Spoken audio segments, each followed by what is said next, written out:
Bonjour à tous, j'espère que vous allez excellemment bien. Aujourd'hui, on se retrouve pour parler cyclisme, pour faire le débrief de la deuxième étape de l'étoile de Bessèges. Oui, c'est pas la première. Hier, elle est annulée la première, donc on parle bien de deuxième étape du côté de l'étoile de Bessèges. N'hésitez pas à vous abonner à la chaîne, à réagir dans les commentaires, à mettre un pouce bleu, à partager la vidéo sur les réseaux sociaux, notamment auprès de vos proches, si vous pensez que ça peut les intéresser. Dans les commentaires, n'hésitez pas à me dire qui vous a plu, qui vous a déçu. EPS 2.0 sur la plateforme de podcast, TikTok et les shorts. Les débriefs juste après l'arrivée. Et puis si vous avez les moyens et que vous voulez soutenir mon travail, vous pouvez faire un super thanks. Vous pouvez également mettre la petite cloche, comme ça vous êtes au courant des dernières vidéos qui sortent sur la chaîne. On commence tout de suite avec cette étoile de Bessèges, étape numéro 2. Encore une fois, l'étape numéro 1 avait été annulée.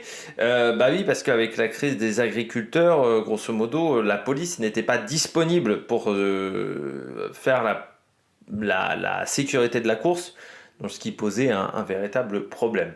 Bon, aujourd'hui, finale de l'étape assez dangereux, il faut bien le dire, notamment avec cet îlot central gérant entre 10 et 3 km de l'arrivée, qui, d'un côté, il y avait des coureurs qui pouvaient passer d'un côté et de l'autre de cet îlot central. Je pense qu'il aurait été peut-être plus intelligent de forcer les coureurs à rester d'un côté de la route, surtout qu'on voyait que de l'autre côté, on avait bloqué la circulation. Donc peut-être qu'il aurait été plus intelligent de passer que d'un côté sur cette route-là, parce que là, on s'est retrouvé à avoir de la chance à certains moments qu'il n'y ait pas des coureurs qui se prennent vraiment l'îlot central, même s'il y a un moment, on a vu Bettiol, Simon Kerr, notamment Simon Kerr qui a perdu du temps aujourd'hui, ont chuté avec un coureur également du côté d'AG2R.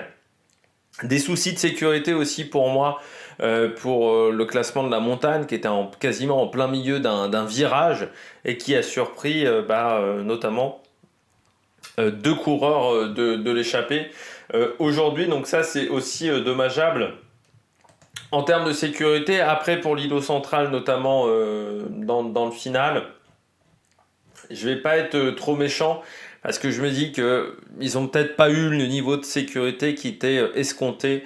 Peut-être qu'au niveau des gendarmes, qu'au niveau de la police, ils n'ont pas pu obtenir tout ce qu'ils souhaitaient. Est-ce qu'il n'aurait pas fallu donc dans ce cas-là un petit peu simplifier le final? Est-ce que ce n'était pas possible? Ça après je ne sais pas.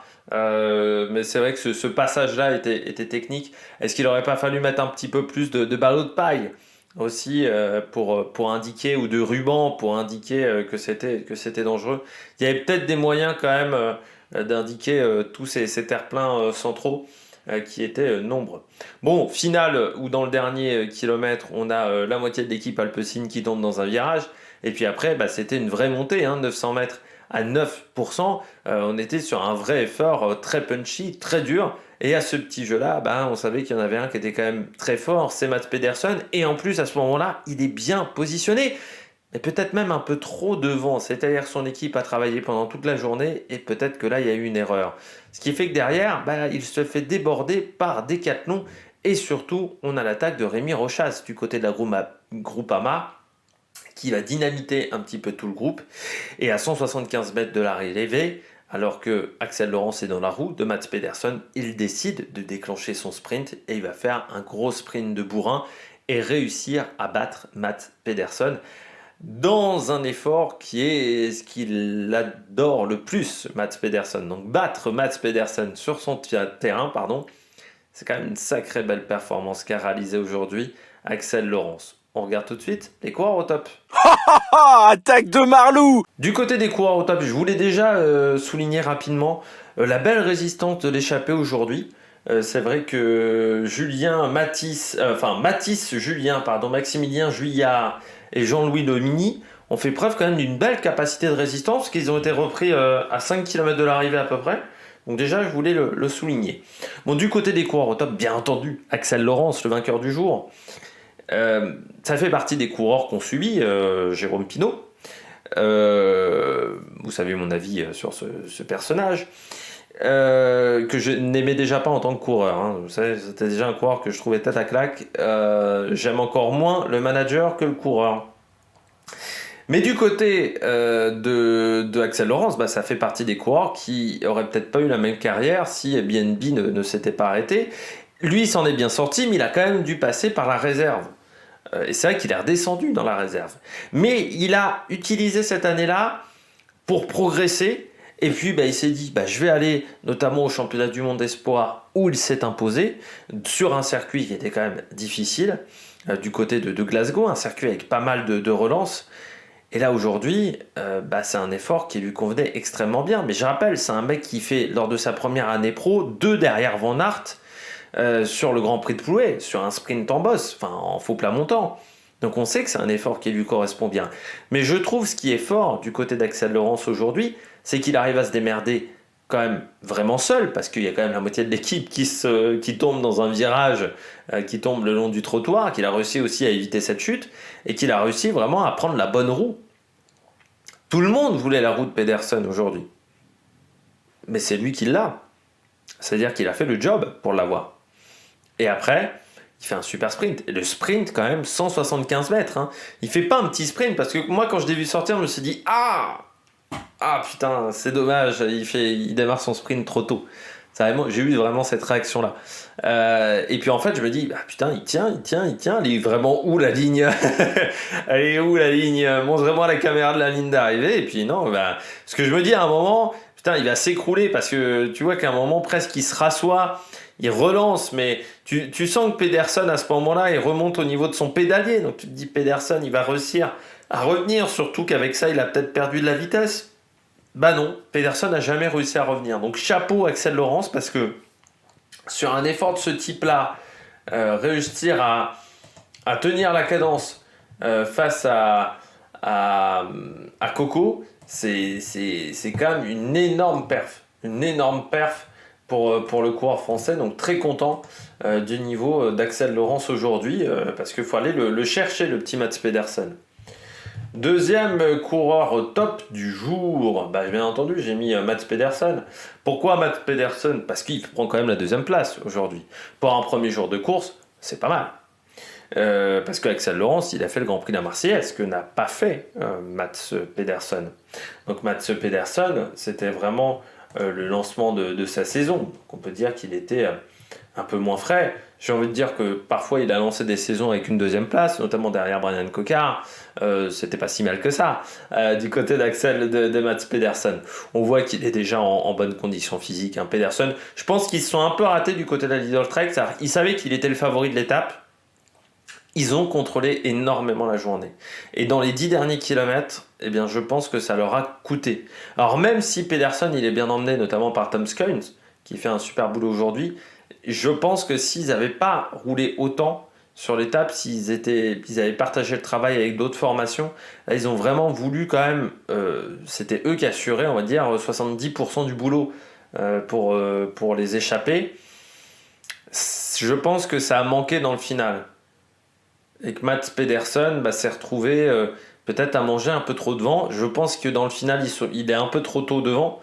Et ce qui fait la différence avec un Axel Laurence qui est dans sa roue et qui arrive à le coiffer au poteau. Malgré tout, le sprint de Pedersen, encore une fois, il est battu par un mec qui a fait un super sprint aujourd'hui. Parce que Pedersen, on sait que ce type d'effort-là, au-delà de 10 secondes, il est très fort. Sauf que Laurence, il l'a battu à son propre jeu. Et là, ce soir, il sourit, mais il se dit, putain, il a été quand même costaud l'autre. Il doit se dire, putain, j'ai peut-être un nouvel adversaire là pour les années à venir. Jusqu'à maintenant, on me disait toujours, c'est Brian Cocard, mon adversaire numéro 1. Mais j'avais une marge par rapport à Brian Cocard. Cette marge-là, je ne l'ai peut-être pas par rapport à Axel Laurence. Et sur ce type d'effort-là, le battre comme ça à son propre jeu, ça va un petit peu trotter dans la tête. La prochaine fois qu'ils vont se retrouver ensemble, déjà sur cette étoile de Bessèges, mais surtout peut-être sur le Tour de la Provence, sur d'autres épreuves, ça va peut-être cogiter un moment dans la tête de Mats Pedersen. Peut-être qu'il fera aussi travailler beaucoup plus l'Alpecin d'Ocon dans ce genre de cas. Mais ouais, je pense que ça doit trotter dans la tête et il a dû aimer moyen quand même, Pedersen. Et puis je termine avec un dernier coureur top, c'est Rémi Rochas. Très bon début de saison de Rémi Rochas, parce qu'on rappelle que sur le Grand Prix de la Marseillaise, c'est lui qui fait la première banderille pour permettre à Genietz et à Baudin de sortir. C'est lui qui lance quand même l'accélération, et c'est lui qui fait le premier effort. Et il fait une grosse journée ce jour-là. Là, pareil, grosse attaque de la part de Rémi Rochas, qui je pense avait pour objectif d'emmener Kevin Geniet quand il accélère, qui avait envie en fait de dynamiter peut-être l'organisation, de forcer Pedersen à lancer son sprint. Je pense que c'était ça l'idée surtout de Rémi Rochas, c'est-à-dire de faire que Pedersen, qui était jusqu'à ce moment-là emmené par Tom Skuns plutôt bien, et ben de lui dire Coco, on t'attaque, comme ça, soit Skuns il arrive à me suivre, soit tu es obligé de changer de rythme et tu es obligé de t'isoler. Et à partir de ce moment-là, ça va peut-être aider Kevin Vauquelin, mon coureur, qui est moins rapide au sprint que toi, mais qui est plus fort sur les efforts longs. Et le souci, c'est que, oui, il fait une belle attaque, Rémi Rochas, mais que derrière, Pedersen, il est resté, on va dire, dans son schéma. Et surtout que Axel Laurence a fait la différence aujourd'hui. Mais c'est quand même une belle journée pour un Rémi Rochas qui est quand même 5e. Il faudra voir sur l'étape de samedi ce qu'il est capable de faire, Rémi Rochas. Je trouve qu'il fait un gros début de saison. Après, il avait très bien fini avec la Cofidis, parce que je rappelle que sur l'épreuve World Tour en Chine, Great Tour of Guangxi, il avait pris la 2e place. Donc c'était plutôt une belle perf, et que l'année dernière, il avait fait une saison intéressante, je trouve, avec la Cofidis. C'était même la meilleure saison de sa carrière, Rémi Rochas, cette année-là. On passe tout de suite au bonnet d'âne. On passe tout de suite au bonnet d'âne du jour dans cette étape, cette première étape véritablement de l'étoile de Bessèges, cette étape numéro 2. Pour moi, le premier flop du jour, c'est l'Eknesund. Il a fait une grande saison l'année dernière, l'Eknesund. Il a changé d'équipe, il est passé de la DSM à Uno-X. Et c'est vrai que moi je me disais, bon, l'étape du jour, tu vois, s'il fait un top 10, c'est bien, l'Eknesund. Sauf qu'aujourd'hui, il perd 50 secondes. C'est l'un des coureurs, on va dire, qui va jouer le classement général, qui perd le plus de temps aujourd'hui. Et ça, c'est pas une bonne nouvelle, parce que c'est vrai que dans les coureurs qui ont perdu 50 secondes, vous avez l'Eknesund à 52 secondes. Alors il y a, je dirais, Jérémy Cabot est devant, par exemple, du côté de Saint-Michel. C'est vrai qu'il perd beaucoup de temps sur les top leaders. À part Simon Kjær qui a perdu plus de temps que lui, mais c'est vrai que quand on regarde Villermoz est 15 secondes devant, Kort Nielsen aussi, et puis les Ben Eddy est largement devant, par exemple, Quentin Paché aussi. C'est pas une bonne nouvelle, quoi. Sans j'ai l'impression qu'il y a eu de gros soucis, surtout qu'Uno-X était plutôt bien organisé. Donc, alors je pense qu'ils étaient plutôt organisés pour Kort Nielsen. Mais c'est vrai que je suis assez surpris par cette performance qui n'a pas été sensationnelle. Il y a un coureur qui a quand même fini hors délai aujourd'hui.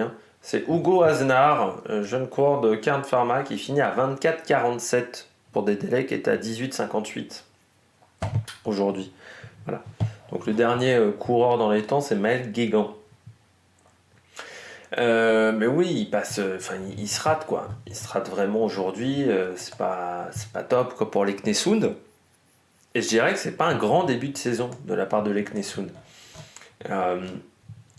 Parce que si on regarde un petit peu en détail, j'ai encore perdu l'Eknesund. 52 secondes. Il est avec Joris Delbov, par exemple, et Benjamin Thomas également, qui était dans ce groupe-là. Andreas l'Eknesund, c'est quand même c'est que son deuxième jour de course, mais c'est vrai qu'au Grand Prix de la Marseillaise, il n'avait pas été sensationnel. Je pensais je sais pas pourquoi, je l'avais vu, j'avais cru le voir en Espagne. Non, il n'était pas en Espagne. Mais c'est vrai que c'est pas un grand début de saison, et c'est quand même un coureur qui, après le Tour d'Italie, a quand même eu très peu de résultats. Donc c'est pour ça qu'on peut avoir des inquiétudes du côté de l'Eknesund, parce que c'est vrai qu'après le Tour d'Italie, ça a été un petit peu compliqué pour lui. Donc c'est vrai que j'aimerais bien que ça se passe mieux, quoi, pour lui, parce que là, c'est vrai qu'en termes pour l'instant de performance, on est un petit peu moyen. Voilà. Pour Andreas Eknesund. Donc c'est vrai que je pensais que ça allait être mieux que ça aujourd'hui. Je me dis au Grand Prix de la Marseillaise, je crois que j'avais failli le mettre dans les flops, je sais plus si je l'ai mis dans les flops au Grand Prix de la Marseillaise. Mais encore une fois, du côté du Grand Prix de la Marseillaise, bon, c'est une rentrée. Je pense que c'est pour ça que j'avais pas dû le mettre dans les flops, parce que j'avais dû voir que c'était sa rentrée. Mais là, on est quand même sur un deuxième jour de course. T'es encore pas vraiment dans le coup, sur un effort violent. Bon, faudra voir ce que ça va donner sur le reste de la semaine. Mais c'est vrai que ça serait bien qu'il y ait une petite montée en puissance, parce qu'encore une fois, c'est un coureur qui a eu une fin de saison l'année dernière qui était pas top. Donc ça serait bien de remettre correctement la machine en route pour le Norvégien. Parce que c'est une des têtes d'affiche quand même de Uno X, hein, qui a fait un gros recrutement, qui a fait des gros efforts financiers. Donc ils veulent que ça paye. Également du côté des efforts financiers. Et du côté d'Uno X, le premier coureur, c'est Houlgard, hein, aujourd'hui, qui finit 13e à 13 secondes sur cette étape. Et Kort Nielsen, lui, finit 30e à 37 secondes aujourd'hui au niveau des écarts pour les coureurs du côté de la Uno X. J'ai mis en deuxième flop la Cofidis. Ouais, bah sur une étape comme. Alors, c'est vrai qu'ils ont peut-être pas emmené la plus grosse équipe au départ de l'histoire, la Cofidis, sur cette première journée. Mais c'est vrai que Benjamin Thomas, il avait été plutôt bon au Grand Prix de la Marseillaise. Anthony Perez, c'est un coureur qui est toujours performant en début de saison. Donc c'est vrai, je me disais, la Cofidis aujourd'hui, tu vois, top 10, c'est bien. Sauf qu'ils sont quand même assez loin du top 10 aujourd'hui, du côté de la Cofidis. Qui est déjà pas venu au complet, hein, parce que faut savoir qu'ils sont venus qu'à 6, la Cofidis. Parce qu'ils sont aussi en Arabie Saoudite. Heureusement, ils ne sont pas sur le tour de la communauté de Valence, parce que l'année dernière, je crois qu'ils avaient fait Valence. Je crois me rappeler. Mais du côté de la Cofidis, aujourd'hui, on aurait pu s'attendre à un petit peu mieux. Encore une fois, Anthony Perez, il fait 17ème, mais à 15 secondes. Ça aurait été bien de finir un peu devant. Thomas Champion est pas mal aussi, à 23 secondes. Mais c'est vrai que d'autres coureurs de la Cofidis ont été beaucoup plus transparents aujourd'hui. Je pense à Benjamin Thomas qu'on a assez peu vu, par exemple. Donc voilà. Ça, j'ai trouvé que c'était moyen du côté de la Cofidis aujourd'hui. Je m'attendais à une chouille mieux. Tu vois, quand on voit que toutes les autres équipes françaises sont là, hein, que ça soit Vauclin qui est 3ème, que ça soit donc Groupama, Decathlon qui est présente, même Total Energy est à la porte du top 10. Encore, je trouve que du côté de Burgodeau, on sent que ça manque encore un peu de niveau physique. C'est vrai qu'on aurait pu s'attendre à mieux. Du côté d'Anthony Perez. Bon, il finit, après, on peut se dire, il finit avec Benelli, qui n'est pas un mauvais coureur, avec Paché et Delettre aussi. Belle perf, hein, même, d'Alexandre Delettre, qui est maintenant chez Saint-Michel. Mais c'est vrai que je m'attendais un petit peu mieux. Voilà, du côté de la Cofidis, je trouve qu'on les a assez peu vus à l'avant du peloton aussi. Tu vois, ils ont un peu subi sur cette épreuve, j'ai l'impression. Sur ce premier jour de course. Ils ont eu du mal à imposer leur rythme, ils ont un peu trop subi. Donc, j'aurais aimé les voir un peu plus. Dernier coureur flop du jour, du côté des coureurs français, j'ai mis Benoît Cosnefroy. C'est un peu toujours la même chose avec Cosnefroy, c'est-à-dire qu'il a un profil de course qui est tellement restreint. Là aujourd'hui par exemple c'était trop pentu, je pense, pour lui. 9% c'est trop.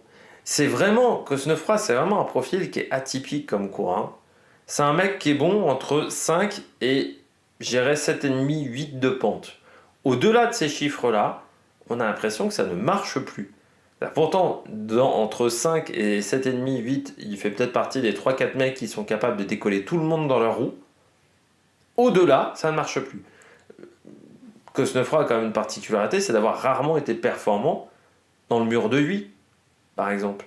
Et je trouve que aujourd'hui, Cosnefroy, encore une fois, je faisais le parallèle avec Cana, parce que c'est des coureurs qui... J'avais beaucoup d'attentes sur ces coureurs-là, et je trouve qu'aujourd'hui, c'est des coureurs qui m'ont déçu. Dans le cas de Cosnefroy, c'est vrai qu'on se disait, putain, c'est presque le futur Julien Lafilippe. Le palmarès, c'est pas dégueu. Mais c'est vrai que sur les classiques ardennaises, à part sa deuxième place sur l'Amstel, sur le reste, c'est un petit peu le calme plat. Pour moi, sur les classiques flandriennes, il n'a pas le profil. Et puis, tu deviens pas flandrien. Enfin, à part Philippe Gilbert, et encore, Philippe Gilbert faisait des classiques flandriennes, mais tu deviens pas flandrien à 28 balais.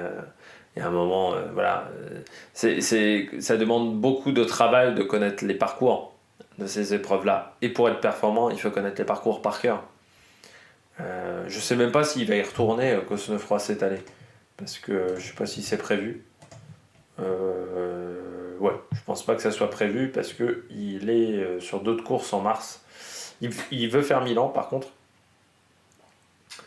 Qu'il a déjà fait à 2 reprises. Par exemple, le Poggio, je suis sûr que c'est un mec qui est capable d'être fort dans le Poggio.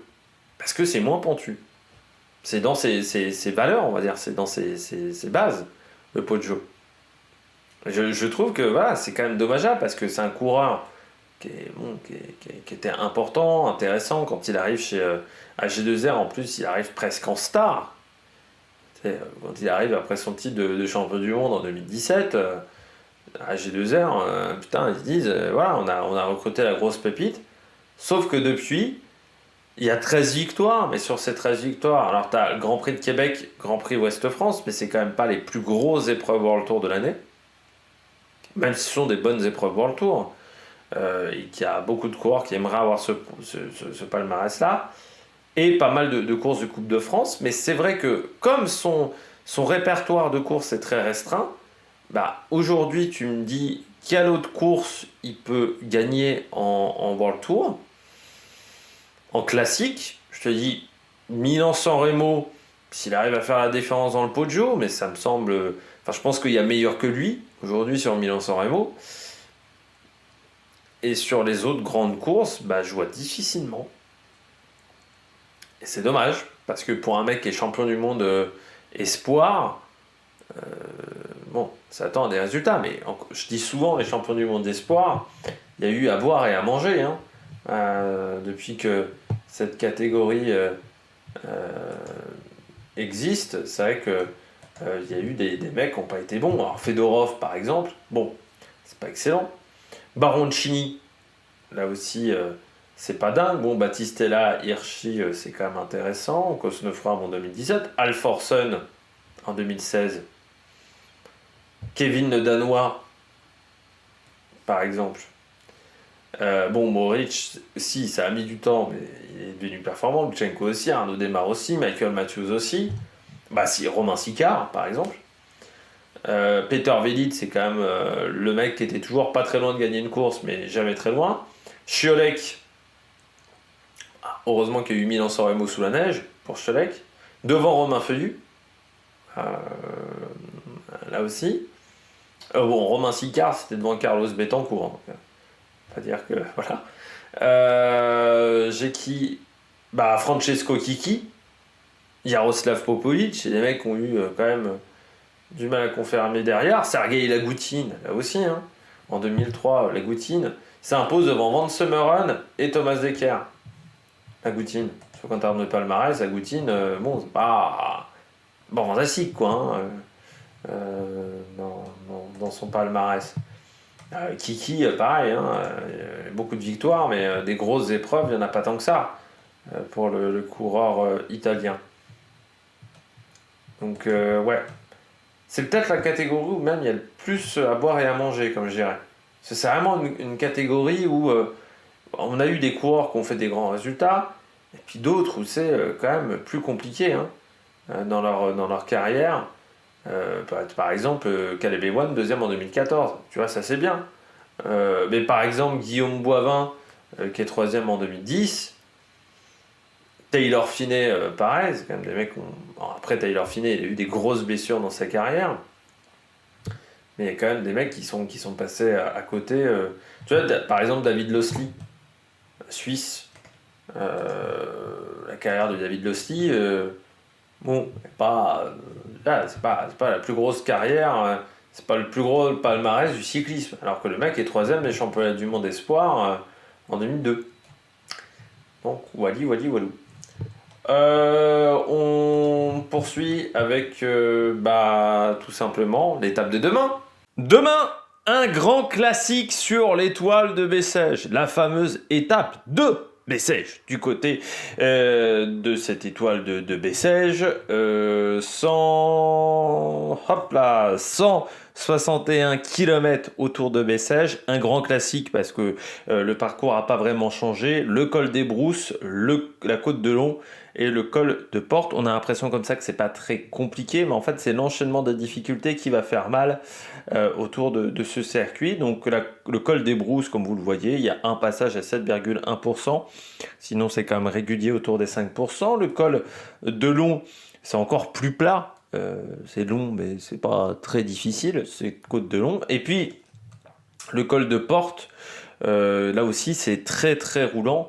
Mais en fait, on va prendre ces côtes-là quand même très souvent. Il y a des bosses aussi qu'on ne voit pas sur le parcours, notamment au kilomètre 37,5 et au kilomètre 114. Et c'est l'enchaînement des bosses qui fait mal. Et souvent, ça roule fort à Bessèges. C'est comme c'est pas des côtes très difficiles et qu'on sait que c'est une étape où on peut faire des écarts.